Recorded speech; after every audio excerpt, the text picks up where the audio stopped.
بسم اللہ الرحمن الرحیم۔ السلام علیکم۔ آج سے ہم جان ملٹن کی کتاب پیراڈائز لاسٹ کا باقاعدہ آغاز کرنے جا رہے ہیں۔ جب بھی ہم کسی لٹریری ورک کو کسی بھی کتاب کو پڑھنا شروع کریں گے تو سب سے پہلے ہم اس رائٹر کے بیک گراؤنڈ کو اسٹڈی کریں گے۔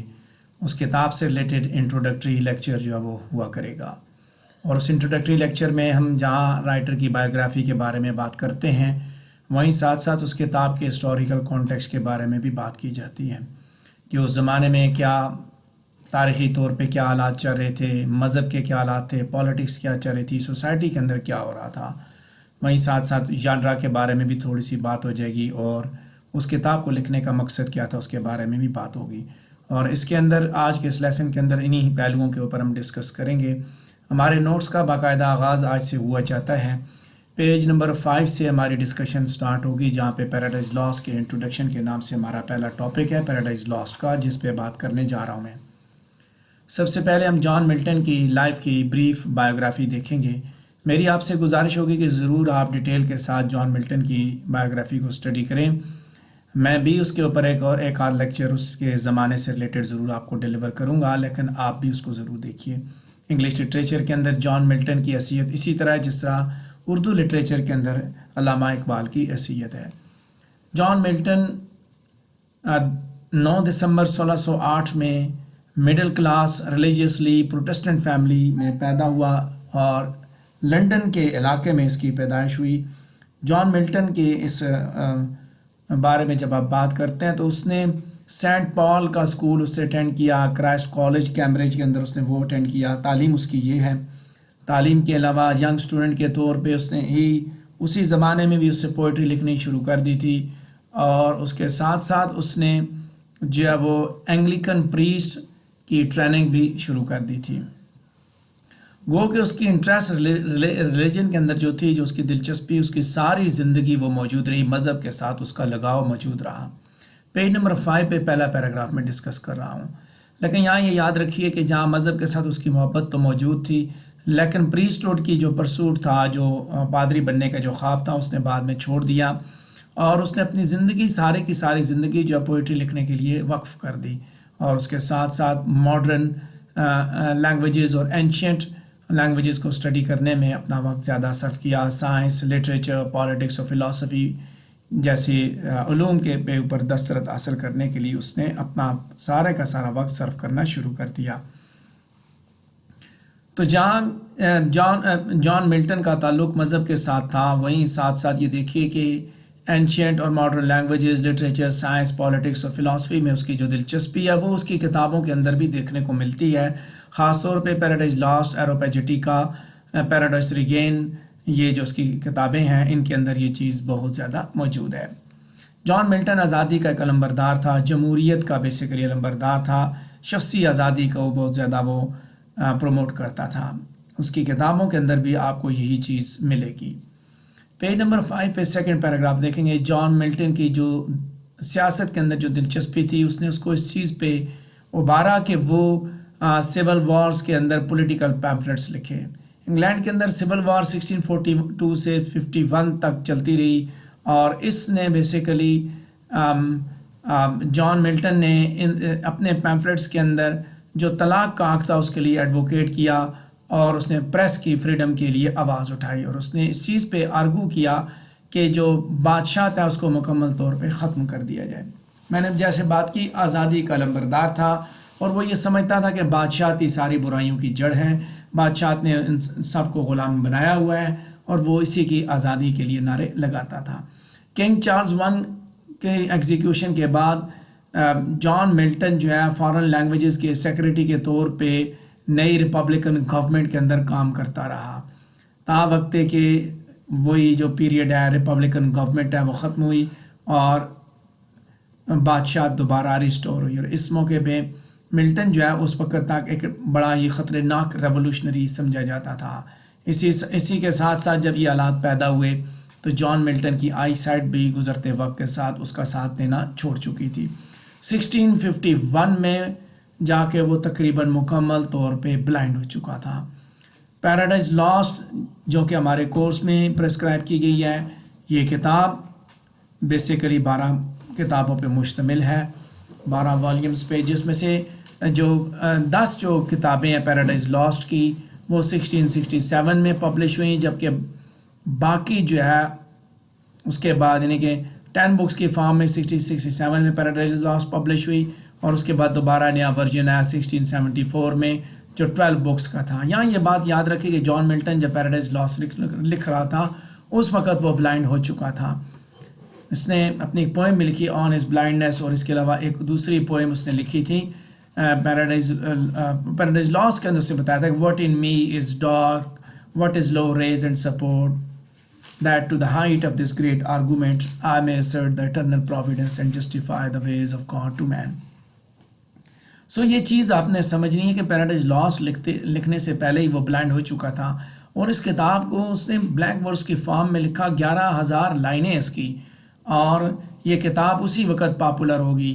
ارلی 20th سینچری کے اندر بھی اس کتاب کو انگلش کی گریٹسٹ ایپک کا اعزاز حاصل ہے۔ آج بھی اس کو جو ہے وہ انگریزی ادب کی چند عظیم ایپکس میں سے ایک کنسیڈر کیا جاتا ہے۔ پیج نمبر 5 میں پہلے 2 پیراگراف میں نے آپ کے سامنے ڈسکس کیے۔ تیسرے پیراگراف کی جانب بڑھیں گے۔ ملٹن نے جہاں پیراڈائز لاسٹ لکھی وہیں پہ اس نے ہسٹری آف برٹن کے نام سے بھی کتاب لکھی، جس کے اندر اس نے آئرلینڈ کی سیٹلمنٹ کے اوپر بات کی تھی، جو کہ نارمن کانکویسٹ سے آنورڈ جو باتیں چلتی رہیں 1066 میں۔ اس کے علاوہ 2 لانگ پوئمز اس نے لکھی، سیمسن اگنسٹس اور پیراڈائز ریگینڈ، جو کہ 1671 میں پبلش ہوئی۔ سیمسن اگنسٹس جو ہے وہ سیمسن کی جو ببلیکل لائف ہے اس کے لاسٹ ڈے کے اوپر فوکس کرتی ہے کہ کیسے وہ خدا کی فیور کو گین کرتا ہے by after giving in to temptation is blinded, اور اس کا دشمن جو ہے وہ قابو کر لیتا ہے۔ پیراڈائز ریگینڈ جو ہے وہ یہ چیز دکھاتی ہے کہ کس طرح عیسیٰ علیہ السلام نے شیطان کی ٹیمپٹیشن کو، اس وائلڈنس کے اندر دی ہوئی ٹیمپٹیشن جو بہکاوا تھا، اسے کس طرح انہوں نے ریزسٹ کیا۔ دونوں پوئمز بیسیکلی کرسچن ہیروئزم کی بہترین مثال ہیں، جن کے اندر کرداروں کو خدا سے دور کرنے کے لیے بہکاوے میں لایا جاتا ہے، اور یہ کردار اس ٹیمپٹیشن کو ریجیکٹ کرتے ہیں، اور یہ چیز ان کی فیتھ کو بھی ری افرم کرتی ہے۔ جان ملٹن 1674 میں نومبر کے مہینے میں اس دنیا سے چلا گیا۔ پہلے 3 پیراگراف میں نے ڈسکس کیے، اب میں چوتھے پیراگراف کی جانب بڑھتا ہوں، جہاں پہ ہم بات کر رہے ہیں ملٹن کے ورکس کے بارے میں، کہ ملٹن کے ورکس نے سٹوری ٹیلنگ کو بھی بڑا زیادہ انفلوئنس کیا۔ پیراڈائز لاسٹ کے اندر ان یوزول لٹریچر موجود ہے، امیجنیٹو ویژن ہے ایوری ڈے لائف کا کہ پیراڈائز کس طرح کی ہو سکتی ہے۔ مزید ملٹن نے مختلف لٹریری ڈیوائسز استعمال کی، ایپک سیملیز استعمال کی، لانگ ایلیبوریٹ فگریٹیو کمپیریزن استعمال کیے، اور اس نے یہ ساری چیزیں ایسی ہیں کہ اس کی جنہوں نے آج کے آتھرز کو بھی بڑا متاثر کیا۔ آپ کو یاد ہوگا کہ علامہ اقبال نے شکوہ اور جواب شکوہ لکھی تھی، تو شکوہ جواب شکوہ اس کی 2 کتابیں ہیں۔ جب آپ ان کو پڑھتے ہیں، پہلی کو پڑھتے ہیں تو اقبال کو کافر سمجھا جاتا ہے، دوسری کو پڑھتے ہیں تو اقبال کو پکا مسلمان سمجھا جاتا ہے۔ اقبال نے اپنی کتاب میں کہا تھا ایک جگہ کہ میں تو کھٹکتا ہوں دل یزداں میں کانٹے کی طرح، تو فقط اللہ اللہ اللہ۔ تو اس میں یہ بیسیکلی شکوہ کی میں نے 2 لائنز بولی، تو اس شکوہ کے بعد پھر جواب شکوہ جب آیا تو پھر پتہ چلا کہ اقبال کا عقیدہ کچھ اور ہے۔ اسی طرح پیراڈائز لاسٹ کے اندر بھی ملٹن نے ایک کریکٹر کو بڑا ہی زیادہ گلوریفائی کیا ہے، آگے ہم اس کے اوپر بات بھی کریں گے جب اس کتاب کو ڈسکس کریں گے۔ تو اس نے جو گلوریفیکیشن ملٹن نے کی، اس گلوریفیکیشن کی بنیاد میں جب آپ دیکھتے ہیں تو آپ کو یہ اندازہ ہو جاتا ہے کہ یار یہ تو واقعی ایسی ہی بات ہے کہ ملٹن بھی شاید شیطان کی سائڈ پہ تھا، اسی کا ساتھ دے رہا تھا، تو ایسی کوئی بات نہیں ہے۔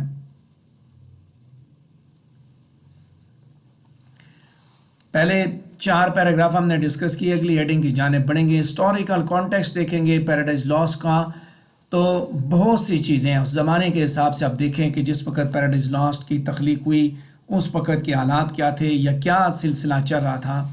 پیراڈائز لاسٹ جو ہے ملٹن کے زمانے کی پولیٹیکل ٹینشنز کے اوپر بھی مبنی ہے، جہاں پیراڈائز لاس کے اندر ملٹن نے ببلیکل تھیم اٹھایا، بائبل کے پرسپیکٹیو میں بات کی، بائبل کی چیزوں کے اوپر بات کی، وہیں ساتھ ساتھ یہ چیز بھی ایگزسٹ کرتی ہے کیونکہ جب پیراڈائز لاس لکھی جا رہی تھی وہ زمانہ ورلڈ وار سے کہ اس زمانے میں انگلینڈ کے اندر سول وارز چل رہی تھی اور اس کے ساتھ ساتھ سول وار کے بعد کا زمانہ ہے، اور اسی زمانے میں چارلز ون کو ایگزیکیوٹ کیا گیا اور ملک جو ہے وہ الیور کرومویل کی قیادت میں ریپبلکن گورنمنٹ کے حوالے ہوا، اور اس کے بعد چارلز ٹو آیا اور اس نے پھر دوبارہ سلطنت حاصل کی۔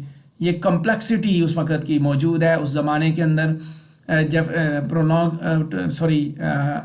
پیراڈائز لاس جب لکھی جا رہی تھی تو ریپبلکن اور مانرکی کے درمیان جو کمپلیکسٹی چل رہی تھی، جو تناؤ چل رہا تھا، اس تناؤ کے دوران پیراڈائز لاس لکھی گئی ہے، تو اس کے اندر بھی کچھ ایسی چیزیں آپ کو ملتی ہیں۔ بٹوین دا لائنز آپ کو سمجھیں گے، ڈائریکٹلی آپ کو کبھی نہیں پتہ چلے گا کہ ڈائریکٹلی وہ کہہ رہا ہے۔ جھگڑا بظاہر شیطان اور خدا کے ساتھ نظر آتا ہے، لیکن اگر آپ اس کو آپ ان بٹوین دا لائنز آپ پڑھیں تو ہر آدمی کو وہ بیسیکلی سیٹن کنسیڈر کرتا ہے، ہر پاورفل کو وہ خدا سمجھتا ہے کہ جو بادشاہ ہے وہ بھی خدا بنا ہوا ہے اور اس نے ہر چیز کو کنٹرول کیا ہوا ہے۔ یہاں پہ جیسے میں نے بات بھی کی آگے کہ سیٹن کو بھی بڑے عرصے کے بعد ریپبلکن ہیرو کا نام دیا گیا، ایلوکوینٹ اور ڈٹرمنڈ، مور چارمنگ اور persuasive than the tyrannous rather humourless character of God in the poem. یہاں یہ چیز میں نے بات کی کہ پیراڈائز لاس کے اندر اس نے جان ملٹن نے سیٹن کا جو کردار بنایا وہ کچھ اسی طرح کا بنایا کہ اگر آپ یہ کہیں کہ ریپبلکن ہیرو ہے تو ڈیفینیٹلی سیٹن ریپبلکن ہیرو ہے کہ جو وہ مقابلے پہ اتر آیا ہے۔ ایک طرف طاقت ہے، چاہے وہ کوئی بھی ہے، بادشاہ، حکمران جس کے پاس پاور ہے، اور دوسری طرف ایک پاور لیس ہے، تو پاور لیس کو وہ کہتا ہے کہ تمہیں اسی طرح بننا پڑے گا جس طرح شیطان نے خدا کا مقابلہ کیا، تم نے زمین کے اوپر موجود ناخداؤں کا مقابلہ کرنے کے لیے شیطان جیسی طاقت حاصل کرنی ہے۔ یہ تو ایک پرسپیکٹیو ہے اس کتاب کے اندر جو آگے آپ ڈسکس کریں گے تو آپ کو کلیئر ہوگا۔ یہیں ساتھ ساتھ جہاں ریپبلکنز جو ہے وہ سیٹن کو ہیرو سمجھتے ہیں، وہیں رائلسٹ جو کہ بادشاہ کے سپورٹر ہیں، رائلسٹ ریڈرز جو ہے خاص طور پہ ریسٹوریشن کے بعد، وہ بیسیکلی سیٹن کو کرومویل کی کردار کی صورت میں دیکھتے ہیں کہ اینٹی ریپبلکن آئیز سے جب کہتے ہیں یہ سیٹن ہے، یہ شیطان ہے۔ someone who only pretended to believe in equality, who really wanted power for himself, whose project was doomed to failure۔ اس نے پاور کی بات، یعنی کہ جو اب یہاں پہ آپ یہ بات ذہن میں رکھیے گا ہسٹوریکل کانٹیکسٹ میں کہ ملٹن کی پیراڈائز لاس جو لکھی گئی ہے اس کے اندر یہ ایک کیریکٹر ہے۔ جب آپ اس کو اسی لیکچر کو آپ نے بعد میں جب کتاب کمپلیٹ ہوگی تو ضرور سننا ہے کہ اس کے اندر ایک چیز یہ ہے کہ جہاں اس نے prologue to the Canterbury Tales کے اندر سیٹن کا کردار دیا تو دو مختلف سوچیں وہیں پہ اس زمانے کے اندر پیدا ہوئی، ایک ریپبلکن تھے، دوسرا رائلسٹ تھے۔ رائلسٹ سوچتے ہیں کہ یہ کرومویل کا کریکٹر ہے، جب وہ اس کے نیگیٹو اسپیکٹ کو دیکھتے ہیں کہ ایکویلٹی پہ یہ بلیو کرنا صرف یہ دکھاوے کے لیے تھا، بیسیکلی اس کو طاقت کی ضرورت تھی اور یہ وہ طاقت ہے جو کہ that is doom to failure. لیکن ملٹن والے جو لوگ ہیں، ملٹن کی کے ساتھ کے جو لوگ ہیں ریپبلکنز، وہ یہ بلیو کرتے ہیں کہ آزادی حاصل کرنے کے لیے تمہیں اسی طرح ہونا پڑے گا جس طرح شیطان نے کیا۔ What though the field be lost all is not lost but unconquerable will and the study of revenge courage never submit or yield what else is not to be overcome۔ ٹھیک ہے، مقابلہ کرنا ہے آپ نے بادری کے ساتھ۔ all is not lost۔ ٹھیک ہے، کچھ بھی ابھی ختم نہیں ہوا۔ یہ ایک لیڈر جیسی کوالٹیز اس نے دکھائی۔ آگے اس پہ ڈسکشن ہوگی ڈیٹیل کے ساتھ۔ آگے بات کرتے ہیں ریلیجن اور پالیٹکس کی۔ جان ملٹن کی میں پیج نمبر 5 پہ جو تھرڈ ہیڈنگ ہے اس کو ڈسکس کر رہا ہوں، ریلیجن اینڈ پالیٹکس کی سے ریلیٹڈ ہے کہ جان ملٹن اپنے آپ کو ایک ریڈیکل پروٹیسٹنٹ کرسچن سمجھتا تھا، اور اس کے ساتھ ساتھ وہ انگلینڈ کے اندر جو رولنگ اینگلیکن چرچ تھا اس کے سخت خلاف تھا۔ بادشاہت کے ساتھ تو اس کی ڈسڈینٹ چل رہی تھی، بادشاہت کے تو وہ تھا ہی خلاف، چونکہ آزادی کا علمبردار تھا، لہٰذا اس نے الیور کرومویل کو ہمیشہ سپورٹ کیا جو کہ ایک انگلش فوجی تھا، اور اسی نے پھر پارلیمنٹری فورسز کو اس فورسز کو اس نے لیڈ کیا انگلش سول وار کے اندر، اور چارلز ون کو اس نے بادشاہ سے ہٹا دیا. پیراملٹری فورسز بیسیکلی یہ ورڈ ہے، پیراملٹری فورسز کو اس نے ہٹا دیا. اس ورڈ کو آپ پلیز ماڈیفائی کریے، یہ پارلیمنٹری نہیں پیراملٹری ہے. So who overthrew Charles one to become England's Lord Protector. Lord Protector اس کو بنا دیا گیا. لارڈ پروٹیکٹر بیسیکلی وہی وزیر اعظم کا ہوتا ہے. مانو کہ دوبارہ ریسٹور ہوئی تو ملٹن جو ہے وہاں سے بھاگ گیا، چھپتا رہا، بھاگ گیا تاکہ اس کو قید نہ کر دیے، اس کو سزا نہ دیجیے. پیج نمبر 5 پہ سیکنڈ لاسٹ پیراگراف کو دیکھیں گے کہ جان ملٹن نے بہت سے پولیٹیکل پیمفلیٹس اپنی زندگی کے اندر لکھے، اور وہ انڈیویجول کا جو حق ہے، کسی بھی شخص کا، کسی بھی فرد واحد کا آزادی کا جو حق ہے، اس کے اوپر سختی سے بلیو کرتا تھا. اور اس کے ساتھ ساتھ اس نے جو ادارہ، جو میرج کا جو انسٹیٹیوشن ہے، اس کو بھی اس نے ڈسٹارٹ کیا، اور وہ یہ سمجھتا تھا کہ پاور جو ہے بیسیکلی کرپشن کی وجہ ہے. ملٹن کے لیے God was the only true king and any human monarch was automatically a tyrant. یہ بات غور کیجئے گا کہ جان ملٹن کا ریلیجن کے حساب سے کیا اوپینین تھا کہ خدا ہی صرف ایک واحد بادشاہ ہے، باقی زمین کے اوپر جتنے بھی بنے ہوئے بادشاہ ہیں یہ سارے کے سارے ٹائرنٹ ہیں، یہ سارے باغی ہیں، یہ خدا کے ساتھ ان کا مقابلہ ہے. سو اس نے بہت سے انگلش لیڈرز کو انوردی سمجھا، اور اس نے اپنے پولیٹیکل پیمفلیٹس کے اندر ہی یہ آرگومنٹس لکھا ہے کہ بادشاہ صرف خدا کی ہے، بادشاہی صرف رب کی ہے، باقی زمین پہ جو بنے ہوئے بادشاہ ہیں یہ بیسیکلی اس خدائے وحدہ لا شریک کو چیلنج کر رہے ہیں، اس کی طاقت کو چیلنج کر رہے ہیں. تو وہ زمین پہ موجود یہ جو بادشاہ ہیں ان کے خلاف جد و جہد کوئی وہ حق میں تھا کہ ان بادشاہوں سے شخص کو آزاد کر کے اس بادشاہ کے جو لیگل بادشاہ ہے، جو لیجٹمیٹ بادشاہ ہے، جو پوری کائنات کا بادشاہ ہے، اس کی غلامی کے اندر لایا جائے. ہم سب نے اپنے اپنے ناخدا بنائے ہوئے ہیں، وہ ان ناخداؤں سے آزادی کے حق میں تھا، انڈیویجول کی اس آزادی کے بارے میں وہ سوچتا تھا. سو دو پرسپیکٹیو ابھی آپ کو سمجھ آگے جب آپ کتاب پڑھیں گے مزید اس کے اندر کلیئرٹی ہوگی. ریڈرز پیج نمبر 5 پہ لاسٹ پیراگراف کو دیکھیں گے. ریڈرز جو ہے جان ملٹن کے جو ویوز ہیں ریلیجن کے اوپر ان میں بڑی دلچسپی رکھتے ہیں، خاص طور پہ پیراڈائز لاسٹ کا جو سبجیکٹ ہے وہ بھی ریلیجیس ہے. جان ملٹن اپنے آپ کو پریسبیٹیرین سمجھتا تھا، جو کہ بیسیکلی انگلیکن چرچ کی بھی ہی ایک آف شوٹ تھی، اور اس نے کیتھولسزم کو، بشپ کے جو بشپ اور پریس کا جو استعمال ہے جن کو وہ کرپٹ سمجھتا تھا، ان ساری چیزوں کو اس نے ریجیکٹ کیا، اور وہ اس چیز پہ بلیو کرتا تھا کہ انگلیکن چرچ کو باقی پروٹسٹنٹ گروپ سے علیحدہ کر دیا جائے، اور یہی اچھا کام ہے، ان کو ان سے علیحدہ کر دیا. اور اپنے فیلو پریسبیٹیرینز کو وہ اس چیز پہ انکریج کرتا تھا کہ to be their own church. اور یہ ویوز جو ہے یہ بہت زیادہ ریڈیکل تھے، چرچ گورز نے ان کو ایکسیپٹ نہیں کیا، لہٰذا اس نے ملٹن نے بھی پریسبیٹیرینزم چھوڑا، اور پھر اس کے بعد کسی چرچ کے ساتھ اس کا تعلق نہیں رہا. اس کے آئیڈیاز ایوالو ہوتے رہے، لیکن بات وہی ہے کہ ریلیجیس اسپیکٹ جو اس کے اندر تھا وہ ختم نہیں ہوا. چونکہ مذہبی مزاج کا آدمی تھا، وہ چاہتا تھا کہ مذہب کے اندر بالکل پیورٹی آنی چاہیے. پیج نمبر 6 میں پہلے پیراگراف کی جانب ہم پہنچ چکے ہیں، جہاں پہ ویمن کے ٹاپک پہ ہماری بات چیت چل رہی ہے. کنٹمپریری ریڈرز کو دیکھا جائے تو وہ ملٹن کا جو ویو ہے یا اس کا جو رول ہے ویمن کے بارے میں، ویمن کے رول، ویمن کا جو اس کا اوپینین، اس کو بڑا پرابلمٹک سمجھتے ہیں. جان ملٹن کی انٹرپریٹیشن جو بائبل کی ہے اس سبجیکٹ پہ عورت کے بارے میں، وہ بڑی لٹرل ہے کہ ویمن جو ہے مین سے انفیریئر ہیں، لہٰذا they should submit to them. تاہم یہ چیز بھی، یہ بھی ایک ڈومیننٹ ویو ہے ملٹن کے زمانے میں، اور اس کا جو سٹینس تھا اس زمانے میں انیوژول یا انسلٹنگ نہیں سمجھا گیا. وہ اس زمانے میں یہ سمجھتا تھا کہ عورت جو ہے مرد سے انفیریئر ہوتی ہے اور اسے مرد کے حکم کا تابع ہونا چاہیے. پیراڈائز لاسٹ کے اندر اس نے پھر یہ چیزیں بھی دکھائیں کہ کس طرح جب عورت جو ہے مرد کی تابعداری سے نکلتی ہے تو پھر وہ کیا کرتی ہے، کس طرح کے نقصانات کر سکتی ہے. تو ایو جب مرد کی تابعداری سے نکلی، اس نے اس کو ریجیکٹ کیا. جب وہ آزاد ہوئی تو اس نے آزادی میں آ کے نہ صرف خود ڈوبی بلکہ اس نے مرد کو بھی ڈبویا. پیج نمبر 6 پہ میں دیکھ رہا ہوں سیکنڈ پیراگراف، اور یہ پیراگراف، اس پیراگراف پہ ہماری ڈسکشن چل رہی ہے کہ جان ملٹن جو ہے وہ اسی ایشو پہ کسی حد تک پروگریسو بھی تھا.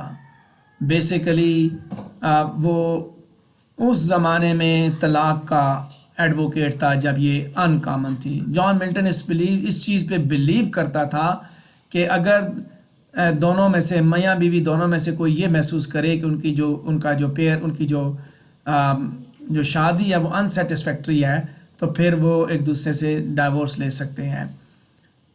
وہ اس چیز پہ بلیو نہیں کرتا تھا کہ شادی صرف پروکریشن کے لیے بنی ہے، صرف بنی نو انسان کی نسل بڑھانے کے لیے بنی ہے، بلکہ جب آپ کی آپس میں میچ نہیں ہوتا تو you should leave each other.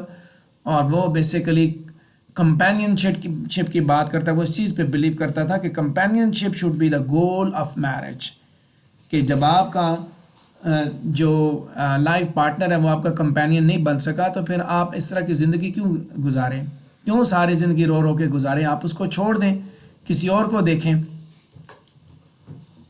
Page number 6 پہ تیسرا پیراگراف دیکھیں گے جہاں پہ ایپک پوئٹری کو دیکھ رہے ہیں کہ جو اس کی ژانرا کے بعد اس کے پرسپیکٹو میں بات ہو جائے گی کہ جان ملٹن کو گریک کلاسیکل ایپکس کے ساتھ بھی بڑا شغف تھا. ینگ ایج میں ہی اس نے گریک لرننگ شروع کر دی تھی، گریک لٹریچر اس نے پڑھنا شروع کر دیا تھا، اور اس نے پھر یہی ایک ایم بنایا، یہی اس کا ایمبیشن تھا کہ وہ ایک بڑی ہی زبردست قسم کی ایپک لکھے گا. وہ کہ پہلے وہ ایک انگلش سبجیکٹ کے اوپر ایپک لکھنا چاہتا تھا جو کہ کنگ آرتھر کی لیجنڈ کے اوپر تھی، لیکن بعد میں پھر اس نے ایک لارجر سکوپ پہ لکھنے کا ڈیسائیڈ کیا. اور یہ اس کتاب کے اندر جو کہانیاں بیسیکلی انسان کے اوریجنل فال کے اوپر ہے کہ سب سے پہلے انسان کو جنت سے جو نکالا گیا اس کی کیا وجہ بنی، کیوں نکالا گیا انسان کو، بنی نو انسان کو جنت سے نکالے جانے کی داستان اس نے پیراڈائز لاسٹ کے اندر اس نے نریٹ کی کہ کیا وجوہات بنی، کیا کانسیکوینسز بنے. اور اسی چیز کو پیراڈائز لاسٹ کے اندر جان ملٹن نے ڈسکس کیا ہے. پیراڈائز لاسٹ کو جب آپ دیکھتے ہیں، جب آپ اس کو پڑھتے ہیں تو آپ کو مختلف ویوز اس کے بارے میں ملیں گے. بہت سے پیراللز ہیں. پیج نمبر 6 پہ میں ایپک پوئٹری کی ہیڈنگ کے نیچے سیکنڈ پیراگراف دیکھ رہا ہوں. پیراڈائز لاسٹ کے ساتھ بہت سے پیراللز گریک ایپکس کے ساتھ جوڑے جاتے ہیں، جیسے عمر کی اوڈیسے ہے، اور اس کے علاوہ عمر کی دوسری کتاب ایلیڈ ہے، ورجل کی اینیڈ ہے. گریک ایپکس کے جو ایلیمنٹس ہیں ان میں بیسیکلی جنگوں کی کہانیاں، ہیروز، ویلنز، محبت، یہ ساری چیزیں موجود ہوتی تھیں، اور یہی چیزیں جان ملٹن نے اپنی کتاب پیراڈائز لاسٹ کے اندر بھی انکارپوریٹ کی. لیکن اس نے بڑے پیمانے پہ گرینڈ سکیل پہ سب کچھ لیا. باقی ایپک ایلیمنٹ جو اس کے اندر موجود ہیں پیراڈائز لاسٹ کے اندر، اس میں گاڈیس آف پوئٹری کو انووک کرنا ہے کہ وہ اس کو ایڈ دے ٹو ٹیل دا اسٹوری، یعنی کہ وہ شاعری کی دیوی سے آشیرواد حاصل کرنا چاہتا ہے کہ وہ اسے اس قابل بنائے کہ وہ لکھے. اور سٹوری جو ہے وہ مڈل سے سٹارٹ ہوتی ہے، کرونالوجیکل آرڈر میں نہیں سٹارٹ ہوتی. یہ بھی ایپک کا ایک ٹریڈیشن ہے. سیملیز میٹافرز استعمال کرتے ہیں کمپیریزنز کے لیے، ایپک کمپیریزنز کے لیے، وہ بھی اس نے استعمال کیے. سو پیراڈائز لاسٹ کو لکھتے ہوئے جہاں پہ جان ملٹن نے سبجیکٹ جو ہے وہ گرینڈ سکیل کا اٹھایا، وہاں اس نے گریک ٹریڈیشن کو فالو کرتے ہوئے ساری کی ساری چیزیں انکارپوریٹ کی ہیں. اس نے اسی پیٹرن کو سامنے رکھ کے پیراڈائز لاسٹ لکھی ہے. جان ملٹن نے تقریباً آپ دیکھا جائے تو جان ملٹن نے تقریباً 10 سال کا عرصہ اسی چیز پہ لگایا. اس اپنی بیٹی کو وہ ڈکٹیٹ کرتا تھا، جب وہ اندھا ہو گیا تو 10 سال لگے اس پہ لکھنے پہ، پیراڈائز لاسٹ پہ. تو اس نے اپنی بیٹی کو کہا کہ وہ لکھے. اس کی بیٹی اس کے ذریعے لکھا کرتی تھی، وہ بولتا تھا، وہ لکھتی تھی. ایونچولی پھر اس کے بعد اس نے اسی کا سیکول لکھا پیراڈائز ریگینڈ، جس میں اس نے دکھایا کہ سیٹن جو ہے وہ ایڈم کو تو دھوکے میں بہکاوے میں لے آتا ہے، لیکن جیسس کرائسٹ کو وہ دھوکہ نہیں دے سکتا، ناکام ہو جاتا ہے. ایپک پوئٹری کی ہیڈنگ کے نیچے تیسرا پیراگراف بنتا ہے پیج نمبر 6 میں، جس کو ڈسکس کر رہا ہوں کہ جان ملٹن پیراڈائز لاسٹ ان رائن بلینک ووس آف یامبک پینٹامیٹر میں لکھتی ہے. یامبک کا مطلب ہے کہ اس طرح کی لائنز انسٹریسڈ لائنز اور اس کے بعد سٹریس سے لیول، اور اسی کمبینیشن کے اندر 5 ٹائمز ان اے لائن چیزیں جو ہیں وہ چلتی ہیں. اس کو آپ بے شک پڑھ لیجیے گا ڈیٹیل کے ساتھ. ملٹن رن آن لائنز استعمال کرتا ہے. جان ملٹن جو ہے وہ کرائسٹ کو اس کے اندر ہیرو دکھانا چاہتا تھا، کیونکہ کرائسٹ نے والنٹیرلی اپنی جان کو جو ہے وہ ایک جان آفرین کے سپرد کی to justify the ways of God to man, کہ سارے انسانوں کو قربانی دینے کے بعد سارے انسانوں کو کرسچن میتھولوجی کے مطابق سارے انسانوں کو بچانے کا اس نے وہ کیا. اس کے لیے اس نے اپنی جان دی، کہ اس نے کہا کہ میری جان لے لو، ان سب کو بچا دو. یہ کرسچینٹی کا بلیو ہے، یاد رکھیے گا، ہمارا نہیں ہے. اچھا، پیج نمبر 6 میں آخری پیراگراف دیکھیں گے. پیراڈائز لاسٹ لکھنے کا مقصد کیا تھا؟ 12 کتابیں، 10,500 لائنز ہیں تقریباً یا اس سے زیادہ ہیں. بلینک ورس میں لکھی گئی ہے. انسان کے فال کی جو بائبل میں دی ہوئی کہانی اس کے اوپر یہ مبنی ہے. اور جب ایڈم اور ایو جو ہے ان کو شیطان مجبور کرتا ہے، یہ اس وقت سے آگے کہانی ہے، کس طرح ان کو بہکاوے میں لاتا ہے کہ to eat the fruit of knowledge, اور پھر خدا ان کو جنت سے کس طرح نکالتا ہے. اس کے اوپر وہ بیس کرتی ہے. پیج نمبر 6 پہ آخری پیراگراف دیکھیں گے. جان ملٹن اپنی کہانی جو ہے وہ اس بائبل کی ایک چیپٹر جینیسس کے اندر دیے ہوئے فال آف مین کے جو ہے ایونٹ اس کے اوپر بیس کرتا ہے. جینیسس بیسیکلی اولڈ ٹیسٹمنٹ کی پہلی کتاب ہے. Very early poem to justify the ways of God to man. Paradise Lost جو ہے وہ ایک الٹیمیٹ اسپریچول بیٹل ہے خدا اچھے اور برے کے درمیان. سیٹن اور باقی فالن اینجل جو خدا کے سامنے کھڑے جو ہوتے ہیں، اس کا مقصد ہی یہ تھا کہ وہ دکھائے کہ انسان کے ساتھ جو کچھ خدا نے کیا وہ برحق تھا، وہ ٹھیک تھا. اور وہ لوگوں کو بتانا چاہتا تھا کہ خدا کے پاس ہر چیز کا کنٹرول خدا کے پاس ہے. حتیٰ کہ آپ کو بظاہر یہ نظر آتا ہے کہ برائی فتح یاب ہو رہی ہے، لیکن یہ سب کچھ بھی اسی صورت میں تھا جب خدا اس کو الاؤ کرتا ہے. وقتی کامیابی ضرور برائی کی ایول کی ہوتی ہے، وہ بھی اسی صورت میں جب خدا اس کو الاؤ کرتا ہے، لیکن ایٹرنل جو فائنل جو سکسیس ہے وہ گڈ کی ہی ہوتی ہے. کامیابی گڈ کی ہوتی ہے، وہی کامیاب ہوتا ہے. اسی کے ساتھ ہمارا یہ ٹاپک بھی کمپلیٹ ہوتا ہے. اگر آپ کے ذہن میں کوئی کوشچن ہوتا ہے اس کا تو آپ پوچھ سکتے ہیں.